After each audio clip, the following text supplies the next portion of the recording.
demand serious people. And I would like to believe that we have a team for the times. I would like to believe that we have the combination of personnel, all very different, but working in singular purpose for the people of Barbados. We have people with years of experience and tested judgment. And we have people with youth and passion and energy ready to bolt and run round the island enough times, with a bright future ahead of them. And me, I didn't expect to be here to speak to you again for a new term. But after the by-election last year, and after recognizing what was happening globally,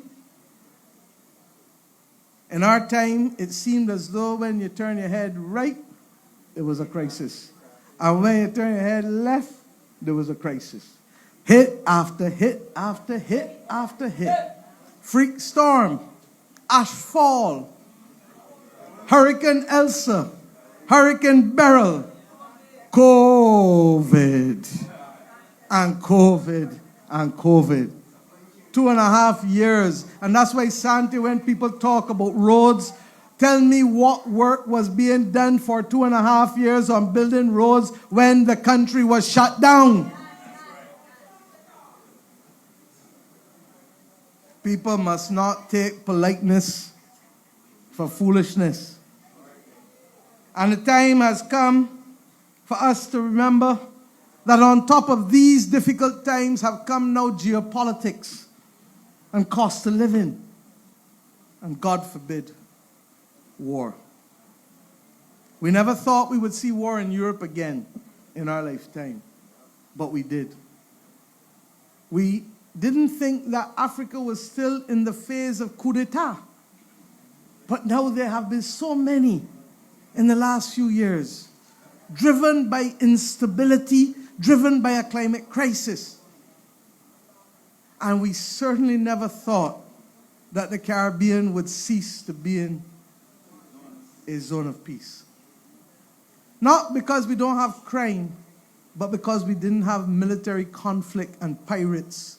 Because for many centuries, the Caribbean was a theater of war and conquest and dominion. And little did I know that on January 3rd, barely half dozen, I would get a call at 3 o'clock in the morning from President Ali, my brother, Irfan. He says, it has started. Turn to Al Jazeera. And with that, there was no further sleep. And the heads of government of the Caribbean community met at 5:30 that morning.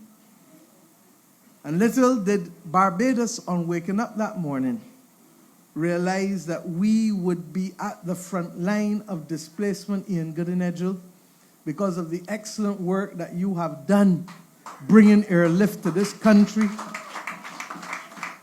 bringing back Delta, bringing back United, doubling and trebling American. And with that came the cessation of flights and the cancellation on that day. Barbados was the largest tourism hub closest to Venezuela, and therefore the one most affected. And it wasn't only the North American flights, it was also the ones from Europe bringing cruise ship passengers, because we are the third largest home port in the Americas. I say to you that I never expected that we would be that close. And if I think we have turned the corner, we see what has happened this week. And Kerry, we will engage as we always do, with dignity and with clarity as to our interests and principles.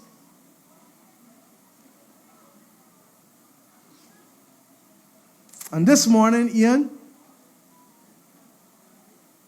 in spite of other démarches this week, or in addition, I should say, you sent me another notam showing that the Northern Caribbean and Central America are now being warned to be able to take notice with any flights going through those areas, because there is likely still to be instability in this Caribbean region. My friends, if ever there was a time for resilience, it is now. And Ralph Thorne could only say, oh, that's a buzzword in government, you remember? He in Parliament, buzzword, but for Ralph, Parliament is about theatrics. Parliament is about wild performance. Parliament is about arrogance. Parliament is about mockery. Parliament is even about trying to starve people. But as you heard from Kirk, when he tell you about starving people, the first body to the plates for lunch every week is Ralph Thorne. And I go further.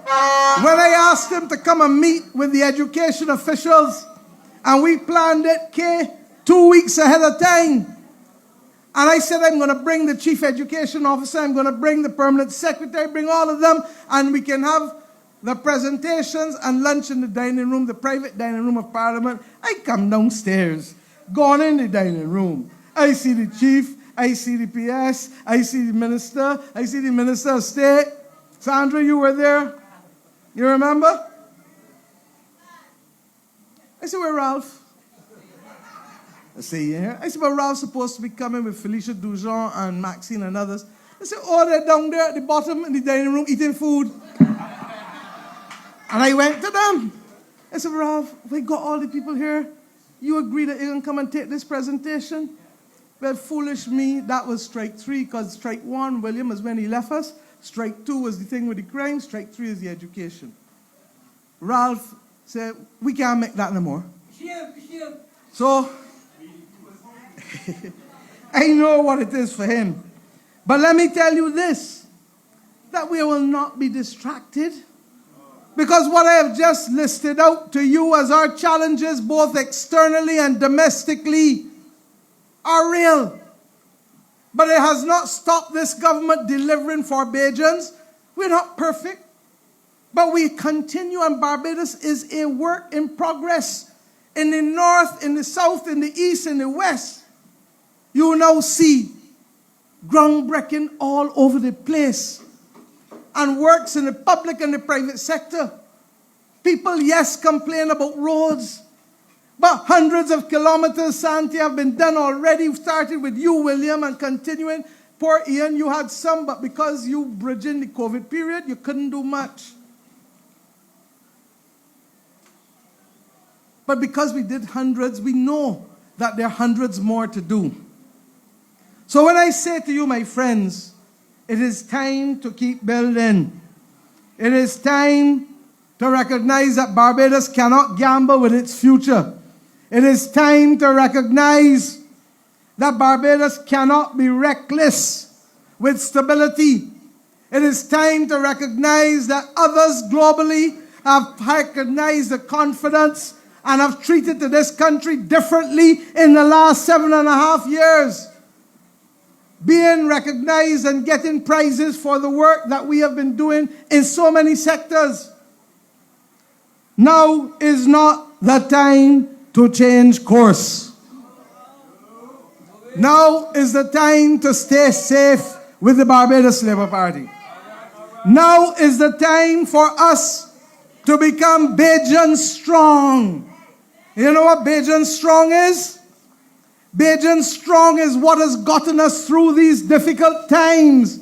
It isn't only Mia Mottley and the Barbados Labour Party. It is Barbados coming together as one, Bajan strong. Hello, greetings everyone. It's another day and another golden chance and golden time. We meet again in our lovely channel. For today, I'm going to share with you what is going on in the Caribbean. I mean, in the country of Barbados. Yeah, the Prime Minister Mia Mottley, yeah, has given out a speech or has conducted an election that is called the Snapchat election.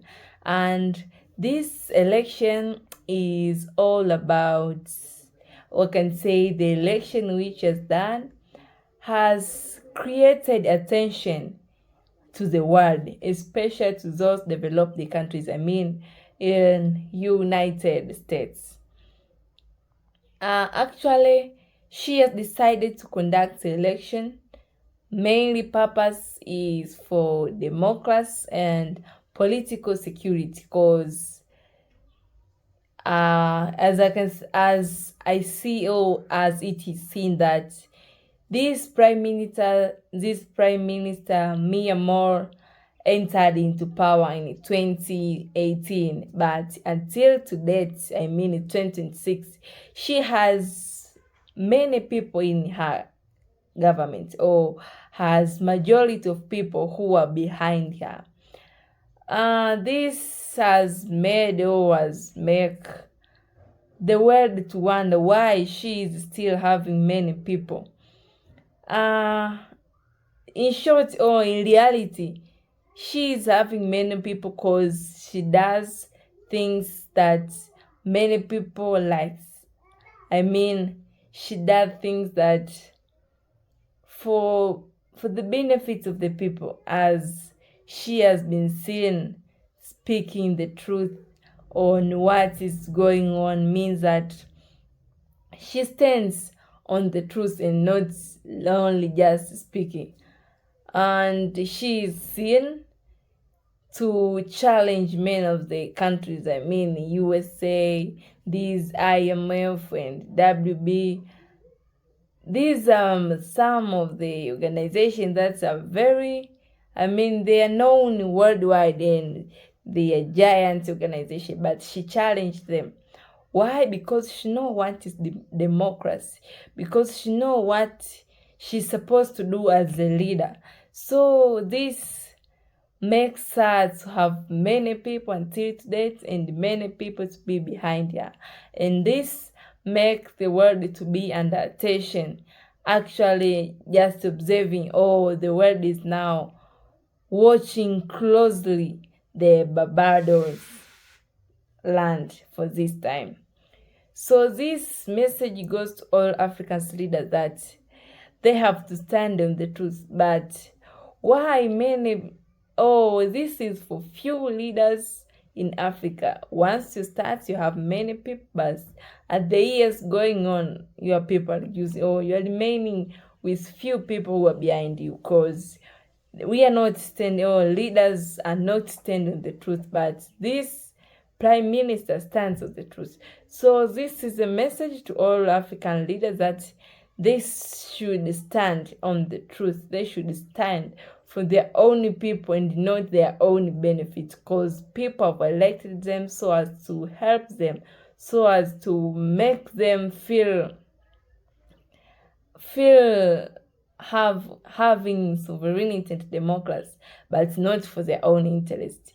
So this goes to all African leaders that they should stand for the benefit of the people and not benefit of their own.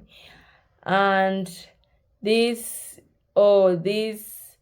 should be noted and should be noticed to all African leaders, that they should stand for the people's interest and should speak the truth as what this Prime Minister does. So this Prime Minister usually speaks the truth and normally speaks the truth, and she speaks the truth as she's seen. So other leaders should also join her speaking the truth, so as to ensure the sovereignty of the country and democracy is developed.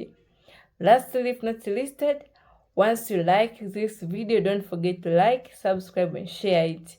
Or not, don't forget to give us your comment. Thanks. Thank you, Africa. Mama Africa. Oh, yeah. You make African great. Thank you, Africa. Thank you, Africa.